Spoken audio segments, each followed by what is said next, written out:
All right, today I want to talk about the construction, setup, and use of what we called the Kenya top bar hive. Now, when I went to Kenya, they had never heard of this, but maybe I just didn't talk to enough people. But regardless, it's a hive that is not a conventional square box. So your basic construction starts with this trough.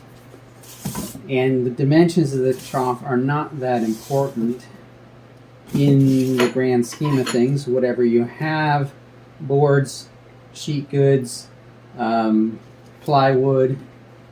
I wouldn't make it out of steel because that would conduct heat too readily. But anything you put on here is going to be, treated inside by the bees. And outside you could paint it or whatever else. But the idea here is to have a very low cost option for beekeepers that don't have means to buy regular beekeeping equipment. So this box, I cut a little slot out here for an entrance just so the bees can go in and out.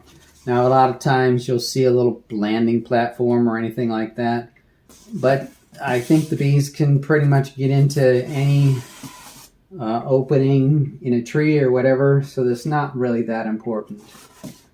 The angles, the shape of this, roughly, a trapezoid shape.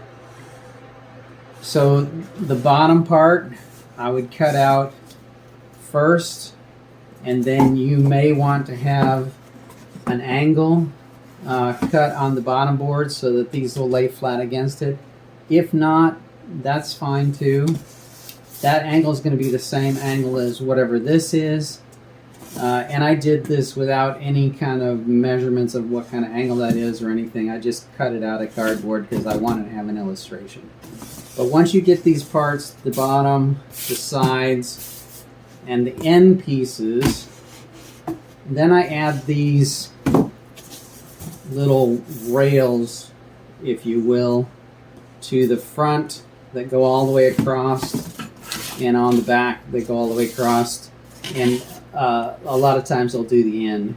And usually what these are for is if I'm going to be suspending it either from the ground or from above, I'll use these as pickup points. And that will either extend this way beyond the end or that way beyond the end there, so you can hook something onto that corner.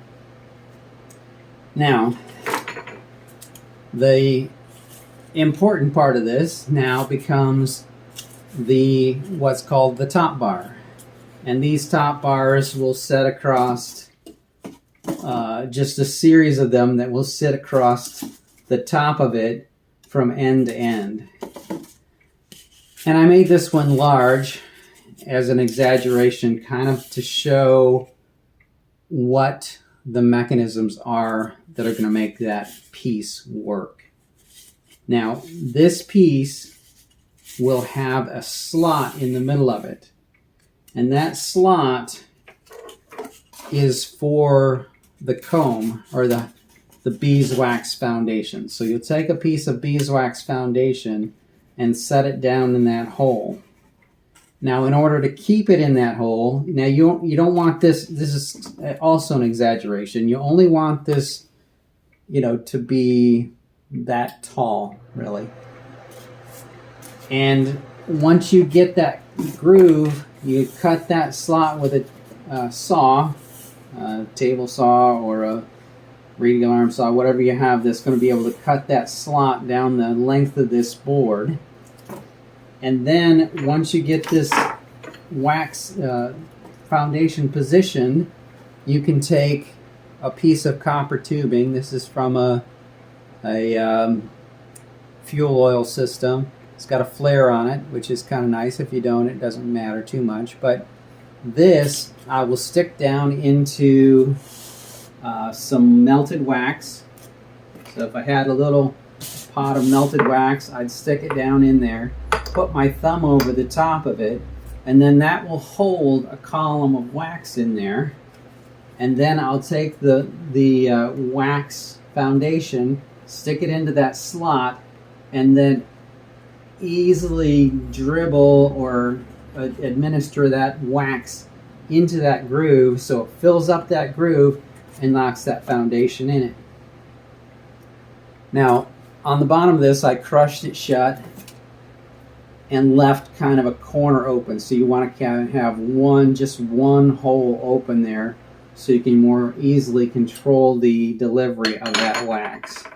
And then once that wax hardens, it'll kind of act like that and keep it in. So now when you set it up this way, that wax foundation will stay in there and you'll be able to set it into that cavity. Now if it's too long or hits on the end, cut it off a little bit. And then each of these boards on the top will go exactly next to each other. So they'll stack up right next to each other and completely fill the top of that opening so that you'll have enough boards to fill up the entire width of this thing. And that's kind of one of the important things, is that you want to have the length of this thing divisible by however many of these top bars you're going to put across there. And how do you determine the size of this? Well, an easy way to do it is to use the regular dimensions from a hive.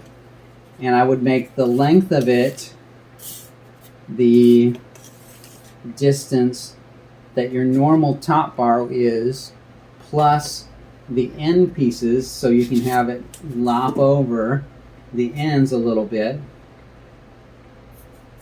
and make this a little longer than a normal hive.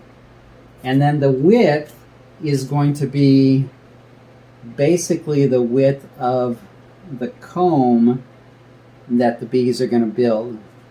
And the reason that is because bees like to place their comb adjacent to each other, so they'll have honeycomb drawn out on each side of the foundation, and it will repeat in series as you go across the hive.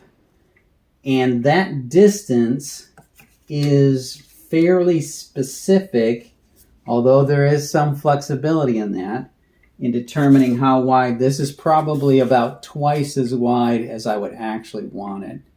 So I'd want that to be about that wide, depending on how your bee space goes. Then, when you get them all in there, then you would want to cover the top of it completely with a sheet of metal, tin, roofing material, something like that, and then put some weight on top of it to keep it from blowing off. That completes the entire setup of the hive. It's reinforced on the upper corners. That's all it needs to have, is that supports the weight of these frames sitting on top of here.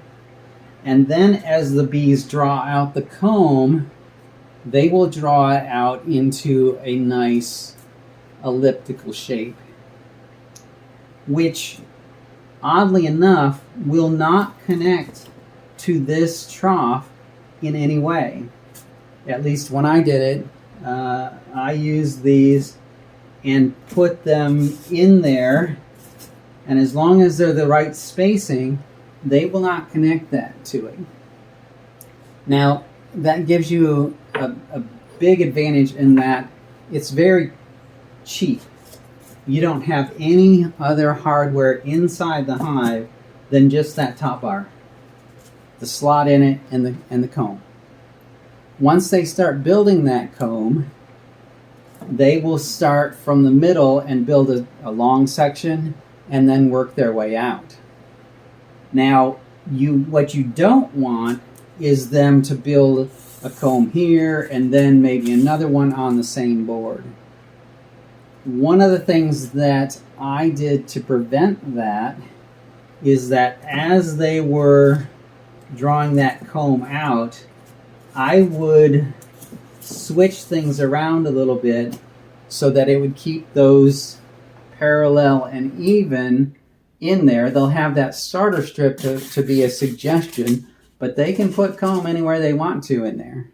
So once you get a little bit of comb drawn out in there, you rotate it around so that it will progress sideways a little more rapidly, and that will help make sure that your comb is uniform and stuck to only one top bar, so that when you lift this top bar out, that comb is connected to it.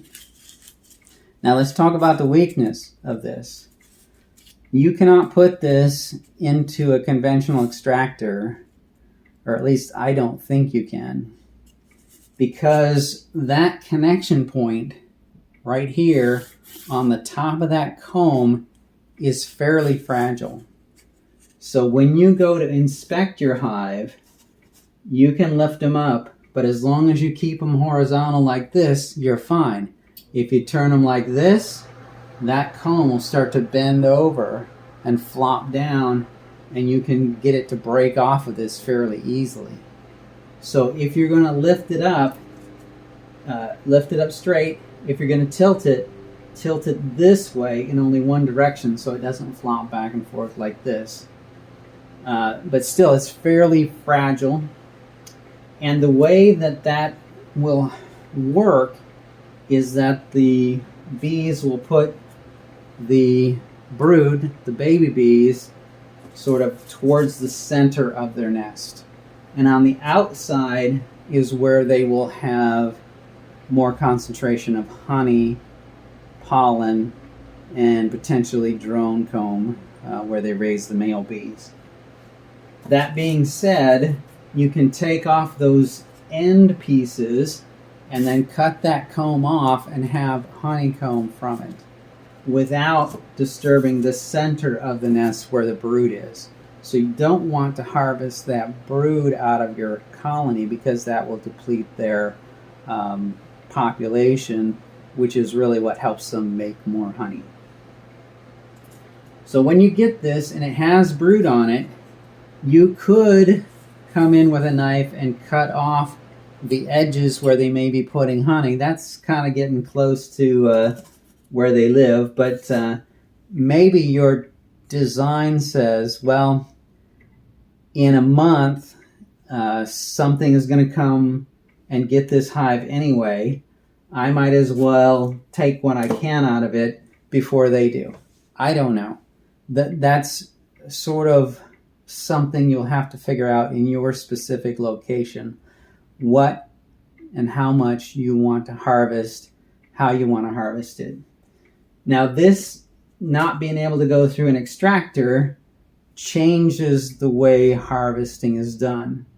One of the things that I did was I made this the same size as a regular hive, and then I took a regular hive box. Let's get another box and illustrate that.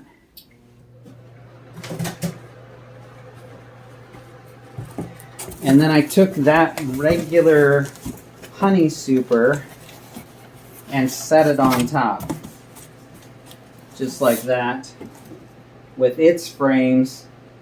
And it would have been a little longer than this, but let's say that was, coming out to there and out to here. But then you can have your regular combs in there, and they could put honey in this. You would never harvest any honey from down below, but only harvest from the upper super. Now, in order to do that, you're going to have some way for the bees to travel from down below up to above. So you could do it by spacing the frames out so they have a little space in there. Not much, just a little gap for the bees to get through to get up in there. Or you could cut out little notches or semicircles on the end or in the middle so that they could get up through there. That didn't work out great for me, but these colonies that live in these tended to be a little smaller, which may be more natural in African bees. I don't know. And it may be that you just use this as is. Again, the advantages: small size, easy to put together, very low cost. You can pretty much make it out of anything that you have around. And as long as you have something waterproof that goes over the top. But even if you didn't have something waterproof that goes over the top, the bees would seal up the top of that to keep water out as well. Hope that helps, and I will talk to you soon. Thanks.